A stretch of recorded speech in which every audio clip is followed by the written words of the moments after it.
그렇게 당하고 또 적폐와 타협하자는 말이 나오나. 한동훈이 날리면 당하지 않는 이유. 국힘당 당대표 선거가 점입 가경입니다. 그런데 여론조사를 보면 한동훈 후보가 압도적 지지로 선두를 달리고 나머지 후보들이 한동훈을 배신자로 몰면서 견제하는 모양새입니다.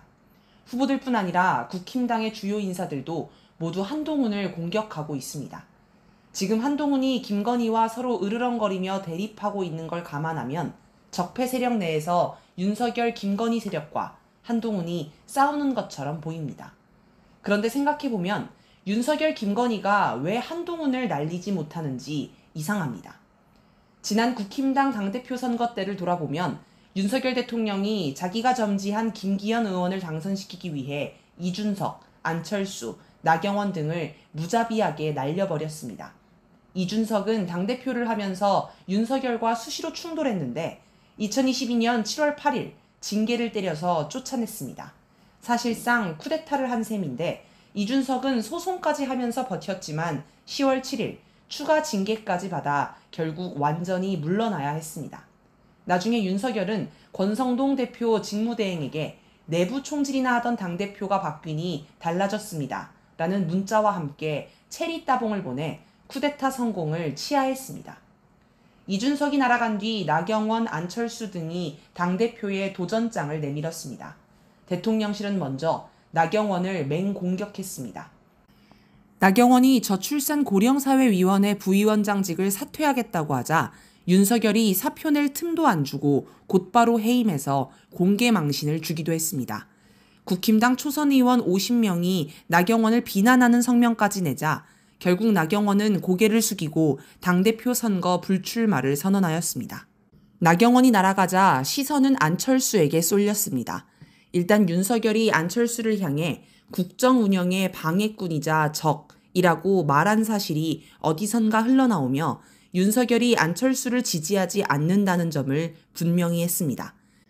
그러나 여론조사 1위를 달리던 안철수는 1위 후보가 사퇴하는 거 보셨습니까? 라며 완주를 다짐했습니다. 그러나 윤석열의 집요한 공격에 밀려 끝내 당대표 선거에서 패배하였습니다. 윤심을 안고 당대표가 된 김기현도 윤석열 눈밖에 나자 하루아침에 날아갔습니다. 지난 총선 때 대통령실이 당대표직은 유지하되 총선에는 불출마하라는 지침을 전달했지만 김기현은 반대로 대표직을 내려놓고 총선 출마를 강행했습니다. 그러자 윤석열이 격노했고 결국 국회의원이 되기는 했지만 국힘당 지도부에서는 완전히 밀려났습니다. 이처럼 윤석열, 김건희에게 걸리면 누구든 한순간에 날아갑니다.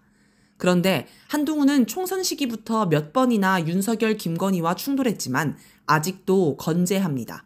왜일까요? 한동훈이 윤석열, 김건희의 약점을 쥐고 있기 때문일 것입니다. 이번에 김건희가 한동훈을 날리려고 문자를 하나 공개했습니다. 그런데 안 날아갔습니다. 그래서 5개를 다 깠습니다.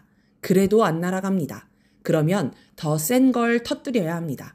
예를 들어 댓글 부대 의혹에 관한 결정적 증거를 흘린다거나 세간에 돌고 있는 한동훈 딸 입시 비리에 관한 새로운 정보를 까야 합니다. 하지만 그렇게 하지 않았습니다. 한동훈이 더 센 걸 깔까봐 못하는 겁니다. 한동훈은 윤석열, 김건희 밑에서 오랫동안 하수인 역할을 했고 검찰을 지휘하는 법무부 장관까지 했기에 윤석열, 김건희의 여러 약점을 들고 있을 것입니다.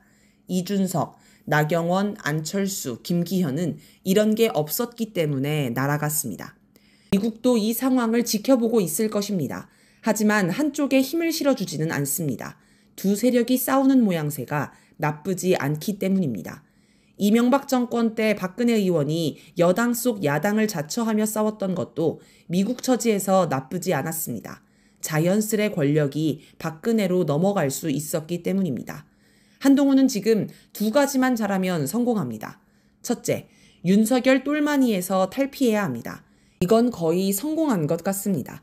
최근 국힘당 전당대회에서 한동훈 지지자와 원희룡 지지자 사이에 몸싸움이 나고 윤석열의 총애를 받는 장해찬과 한동훈이 격렬하게 대립하는 등의 모습이 한편으로는 국힘당의 분열상으로 보이지만 다른 한편으로는 한동훈이 윤석열 똘마니에서 탈피하는 과정으로도 됩니다. 둘째, 실제 윤석열이 탄핵당하는 것을 막아야 합니다. 탈피만 해야지 탄핵까지 하면 한동훈이 아니라 이재명 의원으로 권력이 넘어갑니다. 최대한 윤석열 정권이 버티면서 권력이 유실되지 않고 고스란히 한동훈으로 넘어가야 합니다. 한동훈이 윤석열 김건희를 죽일 카드를 더 안 까는 것에는 이런 취지도 있을 것입니다. 적폐와 타협하자는 목소리. 이런 상황에서 정성호, 정봉주, 조국, 김어준 등 유명 야권 인사들이 한동훈과 타협하자는 투의 주장을 하고 있습니다. 정성호 의원은 한동훈이 제안한 최혜병 특검 법안을 두고 받아들여도 좋다고 생각한다. 굉장히 의미가 있고 진일보한 것이라고 칭찬했습니다. 한동훈의 특검 법안은 특검을 야당이 추천하지 않고 대법원장 같은 제3자가 추천하는 법안입니다. 말이 제3자일 뿐 결국 윤석열 편을 들어줄 특검을 추천할 것이 뻔하기 때문에 이런 특검으로는 아무것도 밝혀낼 수 없습니다. 정봉주 민주당 최고위원 출마자는 최혜병 사건에 누가 관여했다고 하는 것은 어느 특검이 들어와도 밝혀내지 않을 수가 없다라며 한동훈 특검 법안을 받아도 상관없다고 했습니다. 또 적의 적은 동지라면서 윤석열 김건희와 대립하는 한동훈과 손을 잡아야 하는 것처럼 주장했습니다. 그러면서 자기는 친화력이 강점이라 최고위원이 되면 한동훈과 소통을 잘할 것이라고 주장하기도 했습니다. 조국혁신당 조국 전 대표는 여당을 설득하기 위해 최혜병 특검 추천권을 양보하겠다고 했습니다. 한동훈이 제시한 제3자 특검 추천과 연결할 수 있는 내용입니다.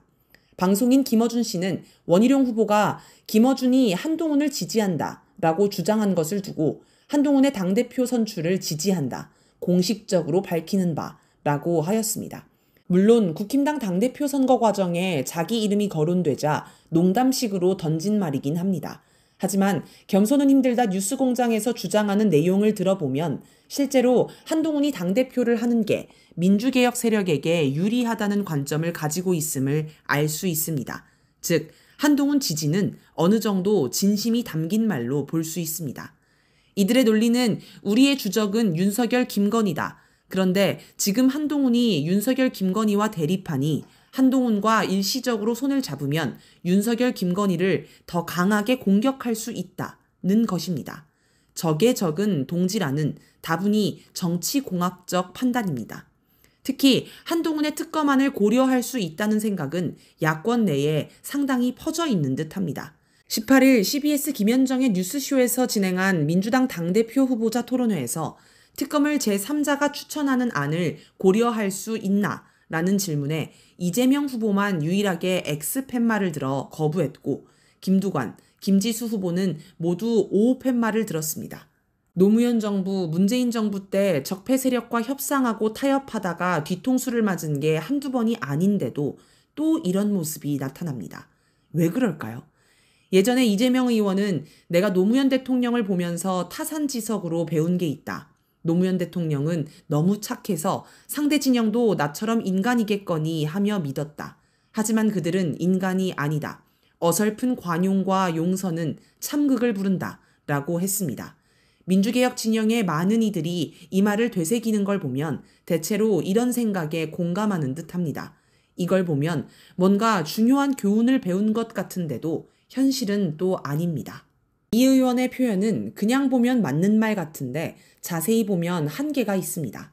너무 착해서 적폐 세력을 인간으로 믿은 건 노무현 전 대통령만이 아닐 것입니다. 아마 민주개혁 진영의 많은 이들이 그런 자세였을 것입니다. 그런데 자신의 문제가 무엇인지 돌아보는 게 없습니다. 그냥 너무 착해서 라고 평가합니다. 자신의 어떤 관점이 잘못이었는지 정확한 원인 분석과 반성이 없습니다. 그게 없으니 문제가 반복되는 것 아닐까요? 정봉주 후보는 보수 괴멸이 아니라 보수 재편성을 하도록 해서 살 길을 열어주자고 합니다. 이런 생각을 하는 야권 정치인이 꽤 있습니다. 지금 민심과 정반대입니다. 지금 민심은 적폐 세력을 아예 괴멸하자는 것입니다. 야권 정치인들이 이런 생각을 하는 배경에는 정치는 국민이 아닌 정치인이 하는 것이라는 관념이 있습니다. 정치는 자기들이 하는 것이고 국힘당과의 싸움도 자기들이 한다고 생각합니다. 그래서 국민을 믿지 않고 자꾸 정치공학적으로 잔머리 굴려서 문제를 해결하려고 합니다. 국민을 믿지 않으니 적폐를 괴멸할 자신이 없는 것이지요. 적폐와 협상하면 결과는 야당 내 유력 인사들이 이런 분위기니 한동훈은 자기가 제시한 특검안이 대세가 됐다고 생각할 것입니다. 한동훈은 16일 채널A 라디오쇼 정치 시그널에 출연해 제가 낸 대안으로 인해서 판이 바뀌었다라고 자평했습니다. 이제 민주당과 국힘당 대표 선출이 끝나면 본격적으로 최혜병 특검안에 관한 협상을 진행할 것입니다. 야권 내 일부는 이미 한동훈 특검안을 기본 협상안으로 받았다고 봐야 합니다. 그리고 전체 흐름이 그렇게 가고 있습니다. 그렇다면 협상 결과는 둘 중 하나일 것입니다. 첫째는 한동훈 특검안으로 합의하는 것입니다. 그러면 윤석열이 임명한 조희대 대법원장이 특검을 추천할 것이고 특검은 아무것도 밝히지 못한 채 흐지부지 끝나버릴 것입니다. 과거 BBK 특검도 대법원장이 추천한 특검으로 진행했지만 이명박에게 면죄부만 주고 끝난 역사가 있습니다.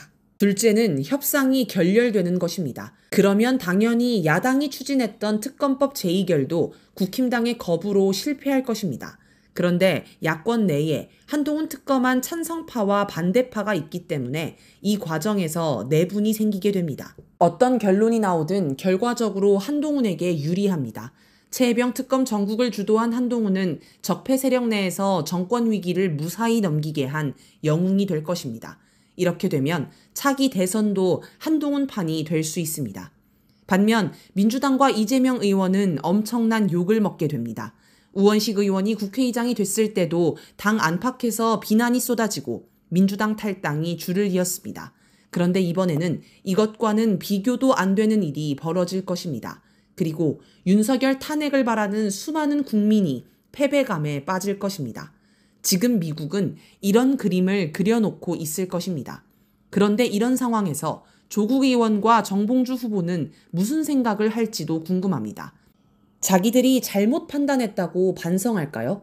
어쩔 수 없었다고 체념할까요? 어쩌면 나쁘지 않은 상황이라고 생각할 수도 있습니다.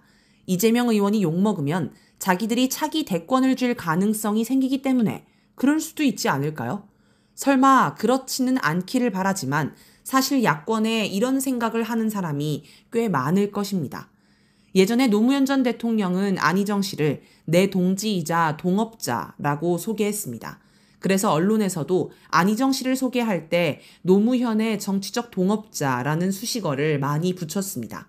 그런데 노무현 전 대통령이 겪은 일, 지금 민주당의 현실을 보면 실제 정치인들은 동지보다 동업자가 압도적으로 많아 보입니다. 동업자는 이익을 나누기 위해 협력하는 사람입니다. 자기를 희생해가며 상대를 돕지는 않습니다. 심지어 상대가 잘못되는 게 자기에게 이익이면 잘못되는 걸 방치하고 속으로 즐기기도 합니다. 그렇다면 지금 이재명 의원 옆에는 동지가 있을까요? 아니면 모두 동업자일까요? 이런 상황에서 우리가 해야 할 일은 뚜렷합니다. 첫째, 윤석열 탄핵의 기치를 굳게 들고 정치권을 계속 압박해야 합니다. 야권 인사들이 적폐와 타협하자는 이야기를 할 때마다 비판하고 교정해줘야 합니다. 정치인을 비판하고 압박해 견인하는 건 주권자 국민의 의무이자 권리입니다. 둘째, 윤석열과 한동훈은 똑같다는 점을 한시도 잊으면 안 됩니다. 흔한 말로 그놈이 그놈입니다. 다 똑같은 국민의 적을 두고 누가 더 나은가를 생각하다가는 자칫 적폐들의 술책에 말려들 수 있습니다. 추미애 의원은 16일 CBS 박재용의 한판 승부에 출연해 한동훈 후보가 당대표가 되면 민주당으로서 더 좋은 호재인가? 라는 질문에 호재다, 악재다, 이렇게 보면 안 된다. 그런 자들이 여당을 장악하고 용산궁을 장악하고 있다는 것이 나라의 비극이다 라고 답했습니다. 이런 시각이 굉장히 중요합니다.